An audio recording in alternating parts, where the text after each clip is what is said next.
ነውር ነው። ትምህርት ያንገሸገሸውን ያስጠላውን በሱስ የደቀቀውን ህዝብ አበረታቶ ትውልዱ ወደ ትምህርት ቤት እንዲመለስ ማድረግ እንጂ እንዲያው ትምህርት እንዲጠላ ማድረግ ምን ይባላል? በግልጽ በአደባባይ አትማር አትለወጥ ሰግጥ ደድብ ፈምስ እያለ ስንፍናን በማስፋፋት በአንድ ሀገርም ሆነ በመንግስት ሃይማኖት በቤተሰብም ለልጆች ለውጥ የሚለፋውንና ልፋት የምንሰራውን ስራ ዋጋ ቢስ የሚያደርግና የሚያበላሽ ስራ እየተሰራ ነው። ይህ ዝም ሊባል አይገባም። ትውልዱ ሀገር ተረካቢ ሳይሆን በተለያዩ ሱሶች አእምሮ የደነዘዘ እንዲሆን ክሬቲቪቲ የሌለውና ራሱን መክታትና ማስተዳደር የማይችል እንዲሆን ያደርጋሉና ነውር ነው። ትምህርት ያንገሸገሸውን ያስጠላውን በሱስ የደቀቀውን ህዝብ አበረታቶ ትውልዱ ወደ ትምህርት ቤት እንዲመለስ ማድረግ እንጂ እንዲያው ትምህርት እንዲጠላ ማድረግ ምን ይባላል? ሁለተኛ ሶስት ጾታ በዚህ ሀገር ላይ የለም። ወንድና ሴት እግዚአብሔር ወንድና ሴት አድርጎ ፈጠራቸው፣ ባረካቸው። ብዙ ተባዙ ምድርንም ሙሏት ብሎ እግዚአብሔር ተናገረ እንጂ እግዚአብሔር ሶስተኛን ጾታ አልፈጠረም።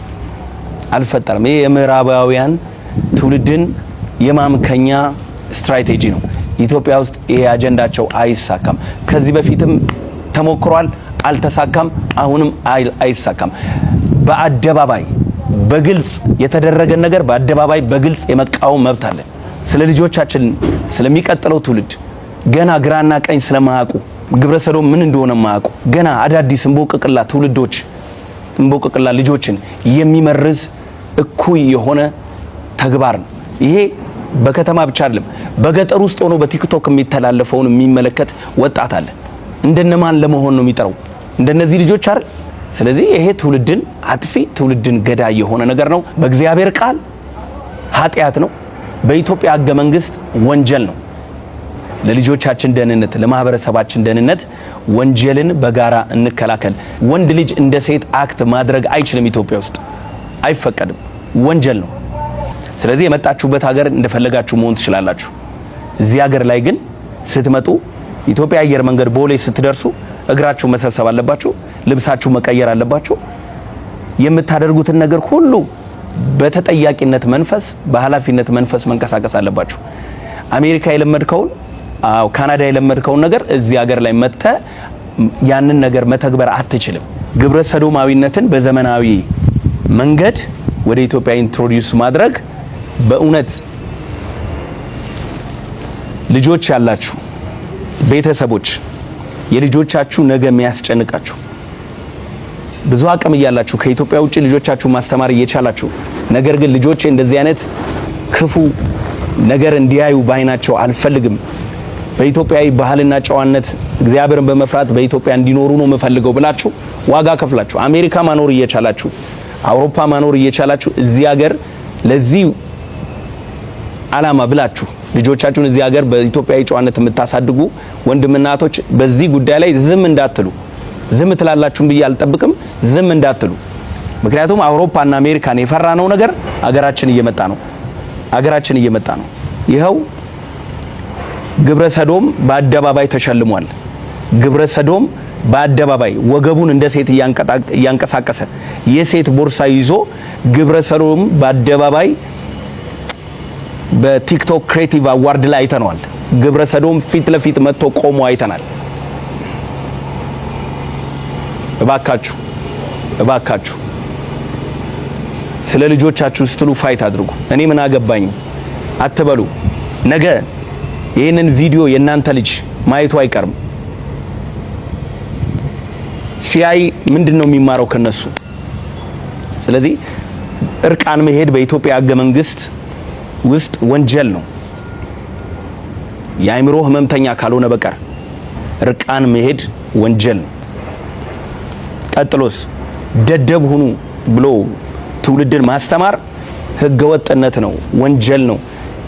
መንግስት ትውልድን ለመቅረጽ ብዙ በጀት አድርጎ ላይብረሪዎችን ወጣቱን ወደ ትምህርት ወደ ዕውቀት ለመመለስ መንግስት በሚጥርበት የሚቀጥለውን ትውልድ ለማስተካከል በሚጥርበት በዚህ ዘመን ትውልዱን ደደብ ሁን፣ አትማር፣ ትምህርት ምን ያደርግልሃል?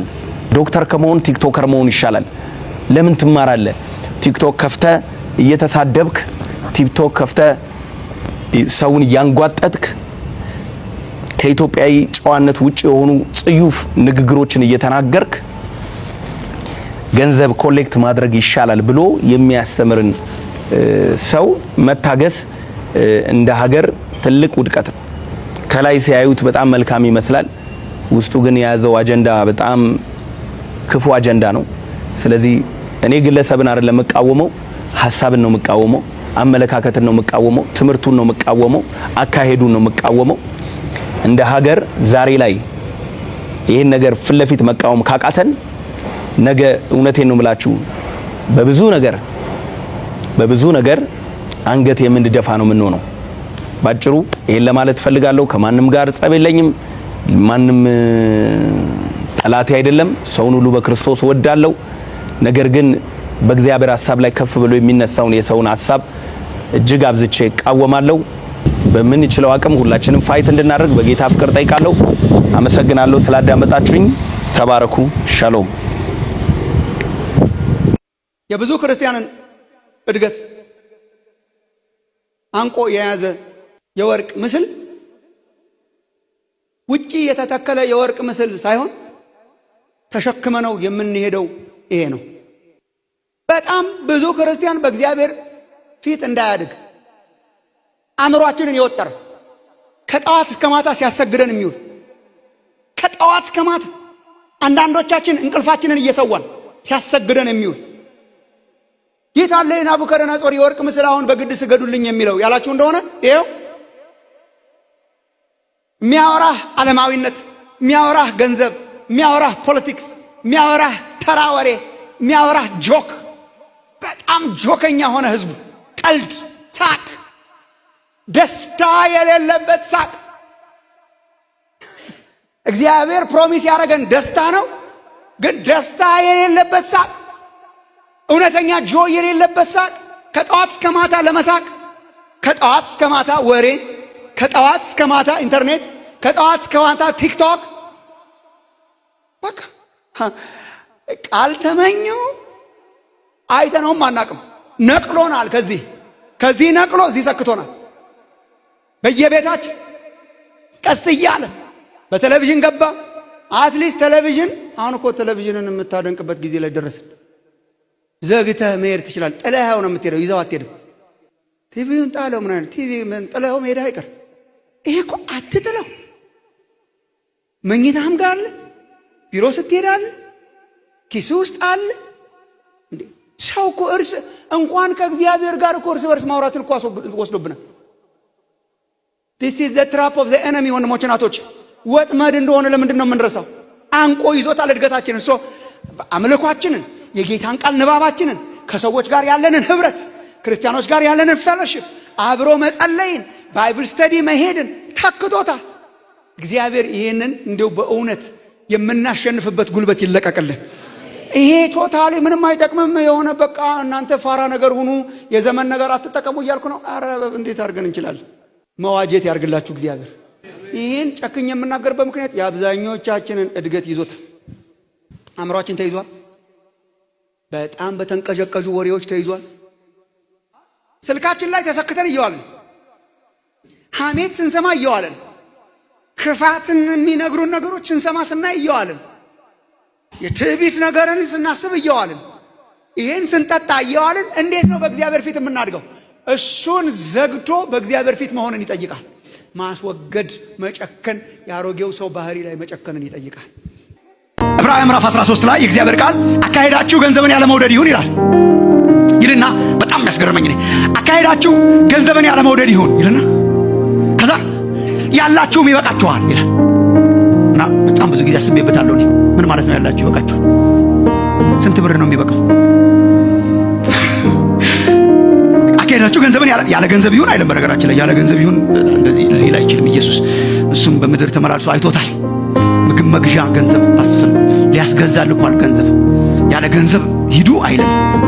ገንዘብን ያለ መውደድ ዋና ባለማድረግ ተመላለሱ። ያላችሁም ይበቃችኋል ይላል። ያላችሁም ይበቃችኋል ይላል። ወዲያው አጠገቡ አይታችሁ እንደሆነ ጥቅሱ እርሱ ራሱ ይላል።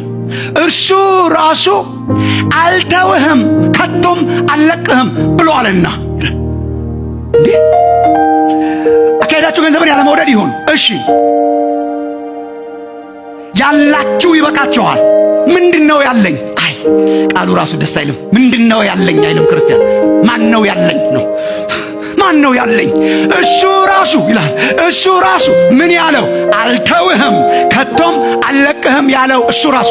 ይሄንን ጋራንቲ ማንም አይሰጣችሁም። በነገራችን ላይ ይሄንን ዋስትና ማንም አይሰጣችሁም። በዋስትና ላይ ዋስትና ብትገዙ፣ በዋስትና ላይ ዋስትና ብትገዙ አልተውህም አልለቅህም የሚል ሀብት በምድር ላይ የለም። እተውሃለሁ እለቅሃለሁ እያለ ነው የኛ የምናደርገው። ኤኒ ታይም ይለቅሃል፣ ሊለቅህ ይችላል።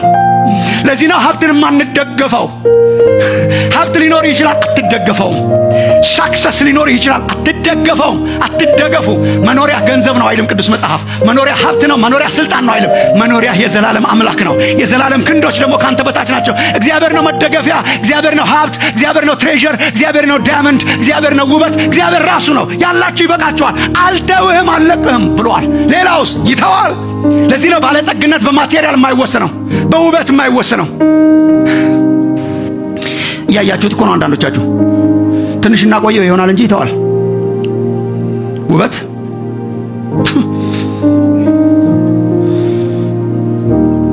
አንዳንድ ትልልቅ ሰዎች